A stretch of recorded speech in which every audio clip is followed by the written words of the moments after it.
ফের দেব-রুক্মিণীর সম্পর্কের টানাপোড়েন নিয়ে সরগরম টালিপাড়া। সাম্প্রতিক সময়ে একে অপরকে এড়িয়ে চলার প্রবণতা উস্কে দিয়েছে গুঞ্জনকে। 2017 সালে চ্যাম্প সিনেমায় প্রথমবার জুটি হিসেবে দেখা মেলে দেব-রুক্মিণীর। শুটিং স্পটেই শুরু হয় তাদের প্রেম। শুরুর দিকে দুজনে মুখ না খুললেও আস্তে আস্তে প্রকাশ্যে আসে তাদের প্রেম কাহিনী। বিয়ে না করেই কাটিয়ে দিয়েছেন 12টি বছর। ভিন্নধর্মী এই সম্পর্কে বারবার শোনা গেছে বিয়ের গুঞ্জনও। ঘনিষ্ঠ মহলের দাবি, বেশ কিছুদিন ধরে মনোমালিন্য চলছে দুজনে। দেবের ধূমকেতু সিনেমার প্রচার ও ক্যারিয়ারে 20 বছর পূরণ উপলক্ষে বিশেষ অনুষ্ঠানেও দেখা যায়নি রুক্মিণীকে। দেব প্রযোজিত ও অভিনীত বহুল আলোচিত সিনেমা রঘু ডাকাতের বিশেষ স্ক্রিনিংয়েও দেখা মেলেনি অভিনেত্রীর। সিনেমার প্রচারণায় দেবের সঙ্গে অন্য নায়িকার ঘনিষ্ঠতার কারণেই কি এই দূরত্বের শুরু, তা নিয়েও প্রশ্ন উঠেছে।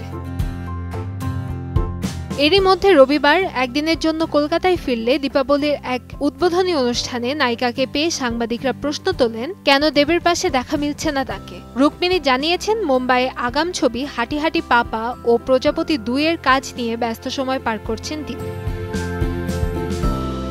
তবে দেব এসব মিথ্যা জল্পনা কল্পনাকে উড়িয়ে দিয়ে জানিয়েছেন, বলিউডে কাজের অফার পাচ্ছেন রুক্মিণী। মুম্বাইতে ফ্ল্যাট কিনে সেখানে শিফট করবেন দুজনে। বাংলা ছবির সাউন্ড মিক্সিং থেকে রেকর্ডিং ইত্যাদি কাজেও বারবার ছুটতে হচ্ছে মুম্বাই।